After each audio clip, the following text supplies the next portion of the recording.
This is my playbook.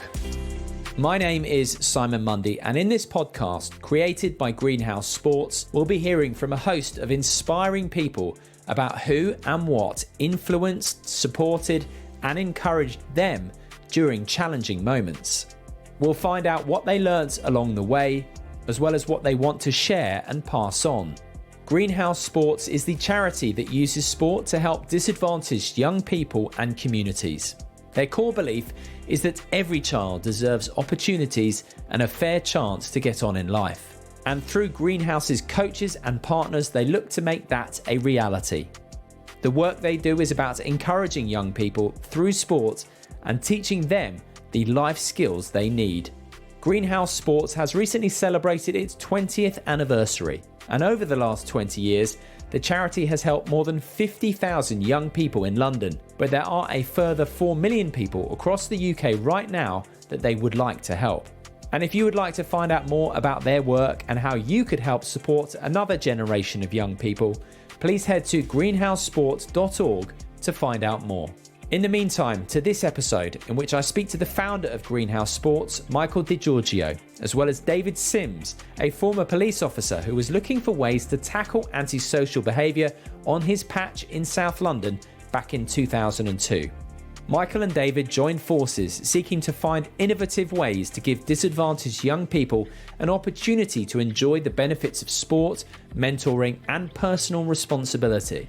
The results were incredible, and they laid the foundations for the vitally important work that Greenhouse was able to put in place over the next 2 decades. The lad that spat on the floor to me when I first met him months before, he came up to me after a session, we were walking out the school. He said, "This is the first time in my life I've had any responsibility and I love it." And I thought, that's amazing. It's over 50,000 young people have been through the Greenhouse programme now. But they still need help. They still need mentoring. I mean, mentoring never stops. We can all do with proper mentors even now. It was a pleasure talking to Michael and David, and I hope you enjoy our conversation.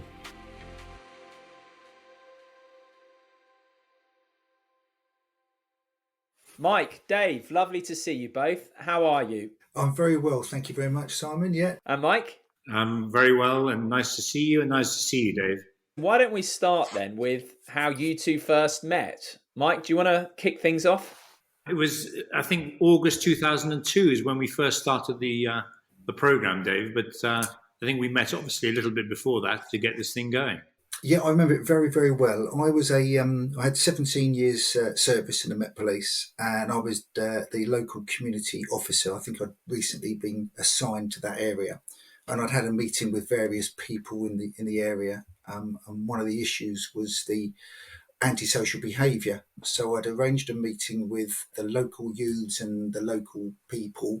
I wasn't sure how many people would turn up, but we had quite a lot. And the overwhelming information I was getting is they are bored, there's nowhere to go, there's nothing to do. And which area are we talking about, Dave?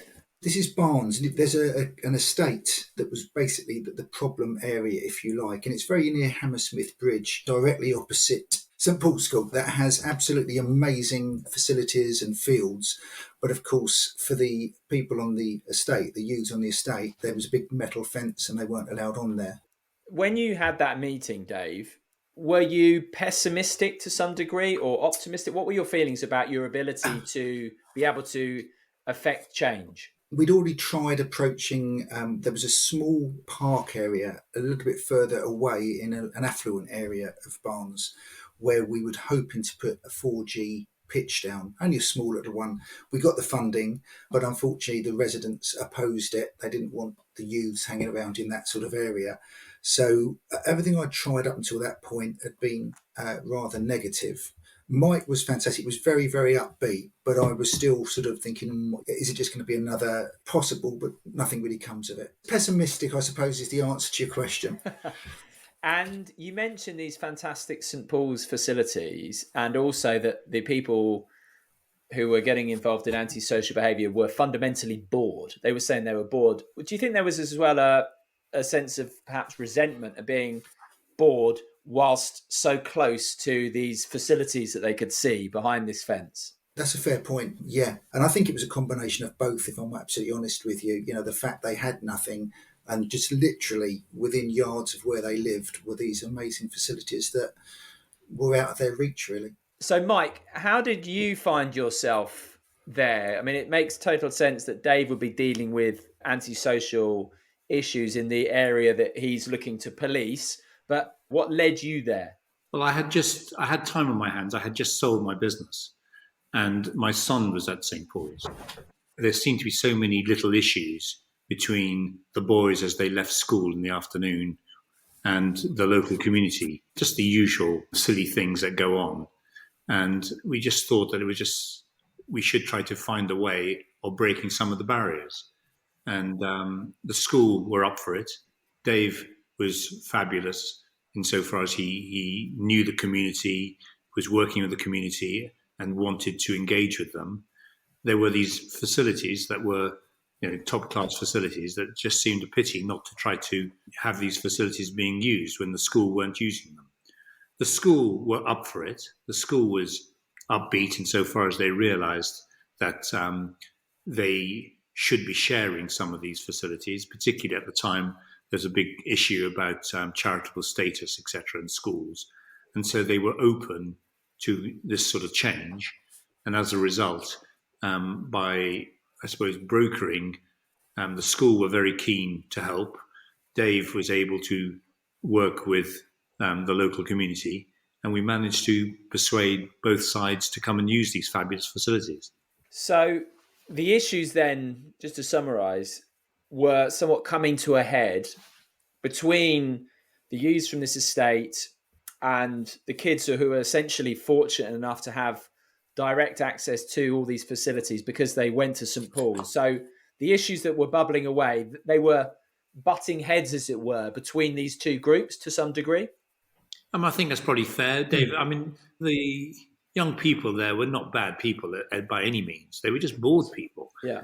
And so if we felt that if we could give them some sort of activity, we could keep them busy, and the antisocial behaviour that was going on would diminish. And it did, because basically, we managed to do it via sport. There's no reason why you couldn't do it via art, drama, music, or anything else. But we thought at the time that even though St. Paul's had the facilities to do all the other activities, sport was the one that would attract them most. And sport does have, you mentioned a few other things like music, art, etc., but sport does have not a unique, but almost a unique power to bring people together, to get them to burn off some energy, to use as a springboard. Is that fair, Mike? Is that the way you see sport? I think so, but I think it's also fair to say that it's probably at the time more attractive to boys than girls. But the boys were probably causing most of the anti-social behaviour, Dave, weren't they, on the estate? Absolutely right, Mike. Yeah, and I think the other key thing for me on this was that the youths that were causing the problems were also very keen football fans. They liked sport as a whole, but football was their key thing. But I still believe that getting those youths at that time involved in something like Mike organised has probably changed their lives. I think they want a particular path, but because of that, lots of things change for them. And Mike, can you remember the actual moment where you had the light bulb moment, as it were, where you thought, hang on a sec, okay, we've got the facilities, there's the power of sport, there are these kids who are bored, we bring them all together and we could create something. Can you remember actually having that brainwave?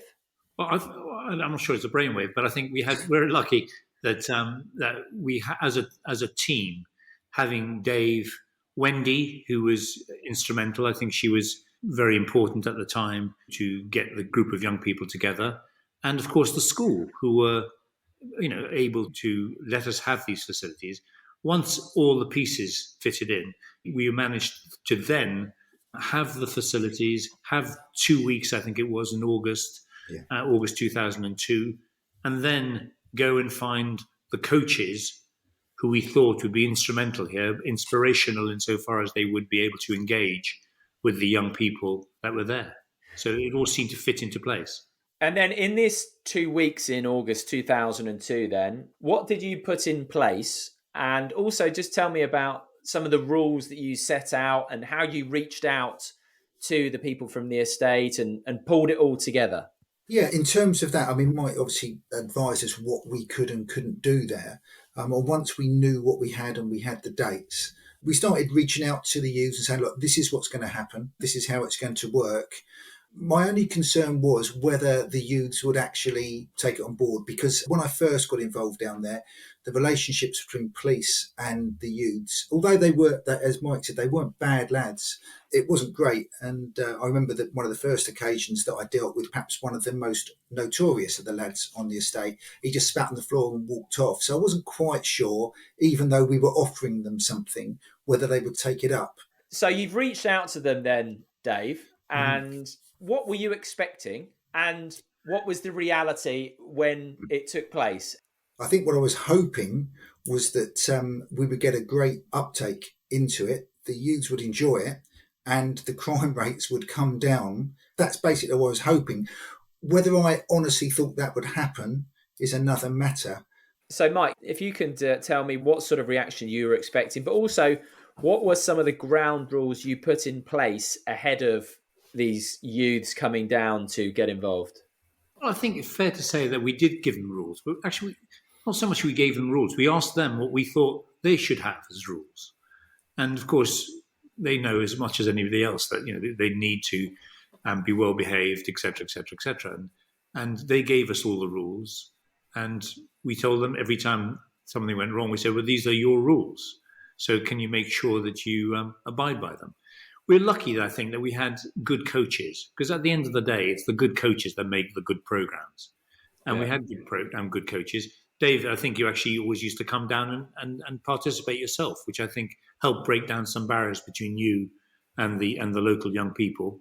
And looking back on it now, it was a pretty inexperienced program compared to what Greenhouse has developed in and all the sophisticated programs that we run now. At the time, it wasn't so good. But there were rules, they did stick by them, and the times when they didn't stick by them, we made it quite clear that there was something wrong and they had to change. And I don't know if you remember, Dave, there was one very famous occasion when we had Garth Crooks, who was the Tottenham striker, coming down. And I think he came down and looked at this program, liked the program, came down with his very fancy sunglasses, I remember. And before we knew it, they'd been taken. Fortunately, not. He must have put them down somewhere, and they were taken. And so we stopped the whole program, if you remember. And we said that no one was going home until these glasses were returned. And miraculously, we found them. But we had a lot of issues like that we had to deal with. But there was nothing serious. I think there was an occasion, Mike, when someone wouldn't get out the swimming pool. We let them use the swimming pool on one particular day, and one of them just wouldn't get out. I think he was enjoying it so much, Yes. but it was quite difficult because obviously, far short of diving in, there wasn't much we could do about it. But I think Mike used his persuasion on that one, and he came out. What you've just spoken about, Mike, in particular, is really the power of handing responsibility down to the kids, isn't it? And I remember one person I've interviewed, and he actually as well worked with the All Blacks rugby team, and he said, people rise to the challenge if it's their challenge. So rather than saying these are the rules, you're giving them some ownership and they're stepping up to the plate. That's absolutely right. Like all programs, it was the first one. It went on to develop both on other occasions and other schools. But at the time, I remember there was a sort of rather odd article written in the Times. I don't know if you remember, Dave. The Times wrote an article about how the crime wars of Britain are being fought on the playing fields of St. Paul's or something dramatic like that. It was hyperbole, as always. But I mean, at the end of the day, we were trying to break down these barriers. We were trying to keep them busy. We were trying to teach them new things. We were trying to give them fun. And it seemed to work. Just to go back to it, Dave, the first time we spoke about these first few weeks and the birth of the organisation, you really were blown away by the impact that it had, by the engagement that chap who spat in front of you and walked away. The impact that it had amazed you, didn't it? It was quite frankly amazing what that achieved. What was important to add here is that after that 2-week programme, Mike and I then arranged a football league. And what we did was, again, St Paul's allowed us the use of their hall. So we ran a weekly competition, and we basically, well, I targeted, I don't know, probably 5 or 6 of what I considered the key youths in the area, the ones that are perhaps causing us the most trouble, and the oldest. And we basically made them managers stroke captains, and it was up to them to arrange the team, pick the team, get there on time, play the game, give him some responsibility. And the lad that spat on the floor to me when I first met him months before was one of those youths. And we did this every Sunday. The fixtures came out, and one of the rules we'd also included was that if any of your players got into trouble with the police or got arrested, then there would be consequences, and it's for you to decide what those consequences are. Anyway, this went on. It proved very successful, and I think the real and I say amazing, and I do use that word quite a lot, but it was amazing. That one youth, all of them were very good. The relationship I started having them was great. But this one youth, the one that didn't want any sort of dealings with authority or police, he came up to me after a session. We were walking out the school, and he said, Dave, he said, this is the first time in my life I've had any responsibility or any rules and discipline, and I love it. And I thought, that's amazing. It was someone like that has taken this responsibility on. We've given it to him, and that's the outcome. Can you recall your feelings when he said that? I was shocked, to be honest with you. He wasn't the sort of lad that would come and do that. I was amazed he came and spoke to me. That lad had been turned round from how he'd been 3 months beforehand, that he would now come and speak to me. And years later, I would bump into a lot of those players, because I stayed out on that borough for many years in a different role. But I would often bump into these lads who had now grown up. And I think every single one of them, bar one, had got a job and was leading what I'm saying normal life, had steered clear of trouble, and they would come up and speak fondly of the Football League, the Greenhouse Project, which I think made a huge impact on their lives. Well, it's life-changing, clearly. It just speaks to the power of opportunity. And it's so easy, I think, to judge people in situations, but actually, that old saying, there but for the grace of God go I, Yeah. And that one particular lad, I won't use his name, but he'd come from a really difficult. He lived on the estate, domestic violence in the family. Both the parents were alcoholics, as I remember. I think Dad was frequently getting arrested. Eventually moved out the address, and Mum just had no care about it. Amazing then that this project came along at just the right time and set them off on a new course. So.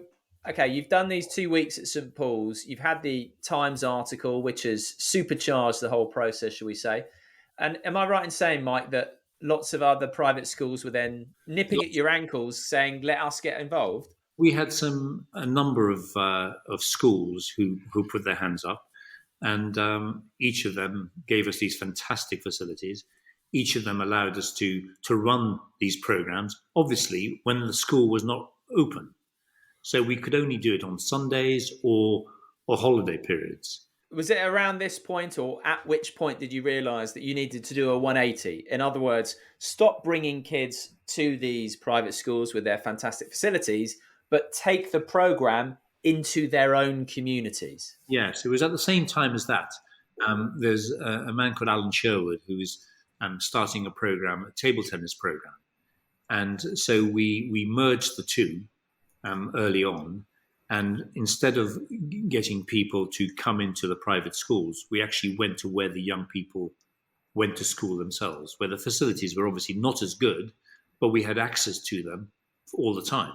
So we started off with programs like table tennis, where we had, instead of doing part-time programs in the holidays and on Sundays and weekends and everything else, we actually went in and put coaches full-time into these schools. And what I mean by full-time is literally 48 weeks a year, 40 hours a week, where one coach would go into one school, or at least one coach would go into one school and use the school's facilities. And we found that by doing that, we built up this relationship where the coach, who was, shall we say, 51% mentor, 49% coach, built a relationship with the young people at that school. We wanted the schools with the highest proportion of, free school meals and other representation of disadvantage. We found those schools, and then we tried to target the right people in those schools. And we did a number of programs from table tennis to basketball to all the other sports as we developed. How did you find your coaches, and also how did you fund the coaches? We were very lucky, actually, that right from the start, the schools realized that we were going to do something good. The state schools that we were working in, they realized that they had a good deal because they were being subsidized by us. They contributed something. We always asked the schools to contribute because we felt that if they didn't contribute, they wouldn't value it. So we always asked them to contribute. So they contribute something and we had to find the rest. What happened is that a number of corporates, a number of individuals, a number of sort of trusts and foundations saw what we were doing and very kindly supported us. And as soon as they did that, we could expand and go into more and more schools. And were you surprised at the speed at which you were able to grow and the extent to which you were able to grow? I think we were lucky that we were seen to be running a good organization in a professional way. And so we had lots of backers. And once we had more backers, we could do more programs. And once we had more programs, we could measure our impact and go back to other funders and say, this is what we're doing. Can you support us too? It was a sort of positive cycle, I suppose. Yeah, a virtuous circle, I think they call that, don't they? Yeah. And you said, Mike, an interesting line about how your coaches are, should we say, 51% mentor and 49% coach. And that's a bit different, for example, than, say, the relationship with a teacher and a coach, because it's a change in the type of authority figure they were dealing with. You're looking then, it sounds like, for people that are intrinsically nurturing and supportive in a way that perhaps these young people are not getting in other areas of their lives. And to be fair, the school, we worked with the school to target the right people at the school. Middle-class children often have lots and lots of opportunities. Many of these children did not. Having the kind of coach who could go in and engage with them often required the coach to come from a similar background. And many of our coaches did. But I think it was fair to say that the school themselves realized that the relationship with a coach, instead of being sir or ma'am or madam, whatever, it was very much, Coach Johnny or Coach whatever. And I think that relationship meant that there was an element of trust that developed between the young person and the coach that was slightly different. I've spoken to several of the greenhouse coaches for this podcast series, and without exception, they are hugely impressive people who've been through their own adversity and learnt so much along that way. 2 questions. First of all, how do you go about identifying the right people? Because the people I've spoken to clearly are that. And then how proud are you of the coaches that do go in and consistently make such a big difference in the lives of young people? Well, it's very important to find the right people. And of course, the important thing was that 1 or 2 at the beginning were good ones, and they helped us choose other good ones. The difficulty with coaches is that people come in with technical abilities. So they are level 1, level 2, level 3, all the different stages of coaching. Well, that's great. But if you can't engage with the young people, that doesn't mean anything. So at one stage, I'd say that we probably went to the other extreme and we started employing a lot of social workers, a lot of people who started, should we say, playing table tennis or whatever with the young people. But within a pretty short time, they were as good as the coach. So that doesn't work. And so the difficulty is to find a coach who can be technically good and engage. And to do that, that's not easy. Because we had many people who were applying for jobs who were technically absolutely brilliant. But if you can't talk to the people, it doesn't really work. And so it was very important. It's very hard to be a coach because you go into a new school and you really have to have the patience with the beginners. And as they get better, you need to have the technical ability with the people as they get better. So, to use table tennis as an example, at one stage, I think we had about 50% of the England team with our young people, because they were technically having lots and lots of good technical training and everything else. We also did something different, which is we changed the demographic of people. playing sports like table tennis. There were very few black people playing table tennis, very few young people of any ethnic origin playing. It was quite a white sport at one stage. We brought a lot of young people in from different communities, different demographics in, and that helped. It gave them an opportunity. And we also realized at a very early age, and the coaches realized very early age, that if you worked hard at whichever sport it was, then you would improve. And as you improved, you got better and better, you got more validation, more accreditation. Everybody said, well done. And they worked harder and harder. And before you knew it, we had people, on the table tennis side playing for England. On basketball, we had people before knowing going on basketball scholarships to the States. And this was a complete change of life for these young people. And we realized that we also explained to them that most of them would not become professional sportsmen. But if you worked hard at your table tennis, it'd be the same as working hard at your maths or your English or whatever subject it was. If you work hard, you'll do better. And I think that's something that we try to mention all the time. Now, Mike, I know you were awarded an OBE in 2017, but I've also heard you say that you're more proud of seeing your coaches develop. Well, the coaches have developed, and the coaches have developed, and the young people they work with have developed. But I mean, the whole of Greenhouse has changed. We now run, I think it's something like 70 programs every day. We're working in 70 schools, predominantly in London, but now we've started going outside London. And we are working with these schools and the young people and really trying to find these special coaches, these special people who can make a difference to the young people. And the top of the pyramid at Greenhouse is the young person. But the young person can't do anything without a good coach. Mm. And, these coaches are really very, very special. It's really hard work being a coach. It's really hard to engage with them.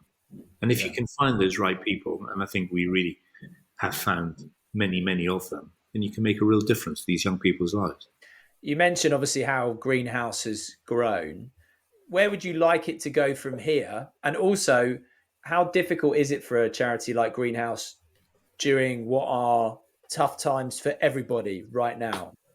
Well, it's very difficult because at the end of the day, sustainability is a big issue. We don't have a tap full of money, people just giving us money all the time. We have to keep proving our impact, proving that what we're doing makes sense. It's very difficult. Ideally, we'd have a Greenhouse coach in every school, certainly every disadvantaged school. But that's not easy because at the end of the day, you have to find a way of funding that. We have been lucky that we have had a lot of people supporting us, a lot of people giving us money over the years. And as a result, we're being able to expand. But it's sustainability that's the issue. And I always say there are two things that you need to make sure that you keep doing. One is to make sure you have the best possible program. But to do that, you need the money to do it. So you need money because if you run out of money, you're in trouble. And so whenever we raise money, we always make sure that we don't spend it all. We always have some sort of money in reserve because it's very important to make sure that we don't let these people down. There's so many young people who are so used to being let down.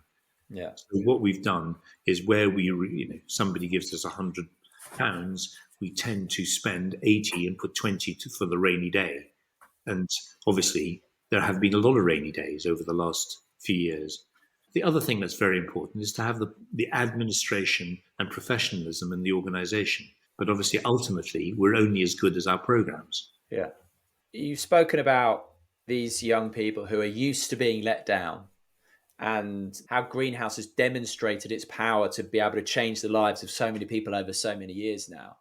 Reflecting back then on the last 20 years, Dave, how would you look back and the time you stepped into that first meeting in 2002, feeling pessimistic to see where it's got to now? What's your take on it? It's very simple, absolutely incredible. To be honest, I never really thought it would get anywhere like this. I thought it might have a limited lifespan.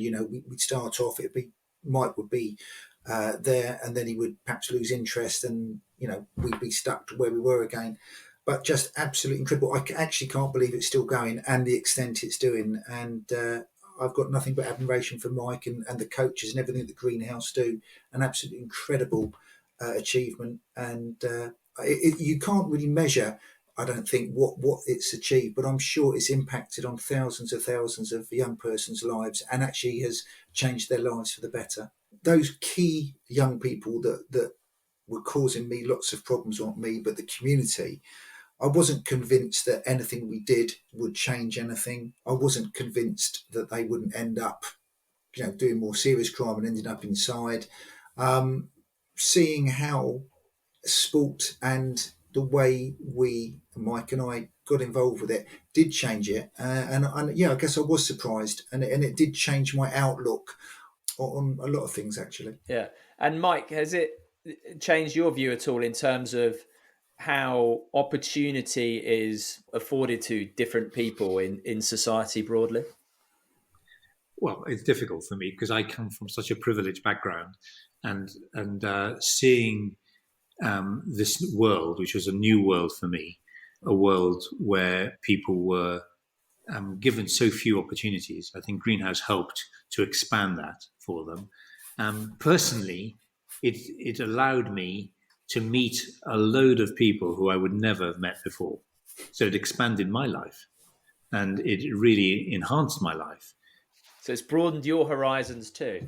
Now, we've got some questions that I've been asking everyone about mentors and coaches and that kind of thing. And I want to ask them as well in terms of your own lives. And I'm going to start with you, Mike, because I know that you came to this country from Malta, didn't you? And you joined secondary school, which must have been, that must have been a complicated transition. Did you have mentors who helped set you on your way that perhaps inspired you to want to pay it forward? Well, a couple of things, really. First of all, when I did come to England, the fact that I was good at sport made me, allowed me to make friends. In terms of mentors and I come from a family of people. Particularly, my parents were very good at doing things for the community. So we came from that background anyway. As I said, I did come from a privileged background, but it was always the idea that you had to help other people. If you were both coaches yourselves, a mentor, and you are obviously to some degree, what one piece of advice would you have to young people or indeed other coaches that you would want to pass on? I think you've got to be, you've got to understand that not everybody is as lucky as you and has had the same upbringing as yourself. And you've got to respect where they've come from and just try and relate to them. What does coaching, mentoring mean to you, Mike? I think it's something which I think we can never have enough of. I mean, in my particular case, I was lucky at having good sports coaches. But apart from sports coaches, you need people who are going to help you, put you in the, point you in the right direction. I don't think I had enough pointing in the right direction when I was growing up. I think my parents were very hands-off. I wish I'd had a Greenhouse coach to help me, not so much because of the coaching, but because of the mentoring. I think somebody who helps you, hold your hand insofar as they sort of guide you and tell you, maybe you need to do more of this and less of that. And there were so many times when I felt I was looking for that guidance. And, so what you do, instead of doing that, you get the guidance from your school friends, which is obviously not always the right way. But even leaving school, I didn't really know what to do leaving school. And I was just lucky that there was one particular teacher at my school who helped me by directing me ultimately to university.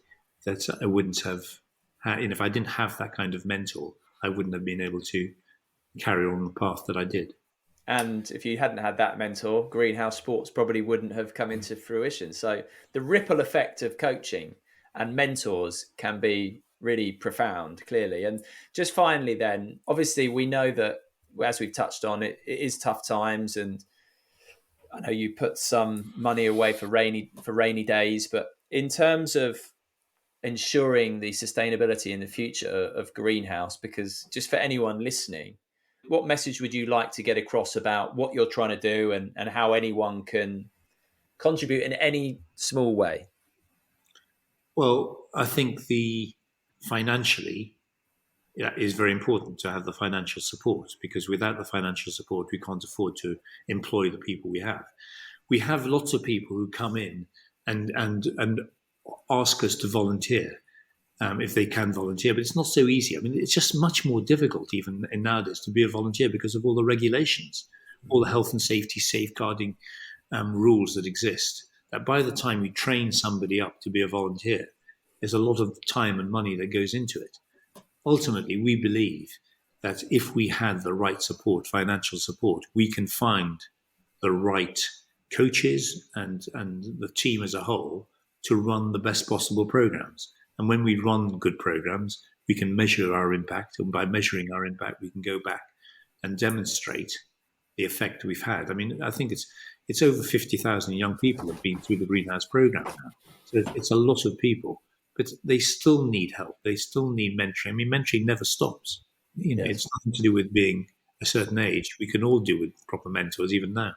Lovely. All I can do is commend you both for getting this up and running, and the work Greenhouse does in changing lives of both the young people, but also the coaches as well. I've really seen that is profound. So all I can do is tip my cap to both of you and say congratulations. And it's made a huge difference. And it's been a pleasure speaking to you both. So David, Mike, thank you very much indeed for speaking. It's been an absolute pleasure.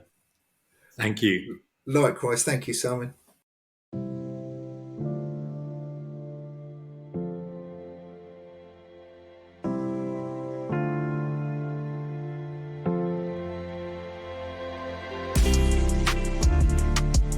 Thank you for listening to this episode of My Playbook with Greenhouse Sports founder Michael Giorgio and David Sims.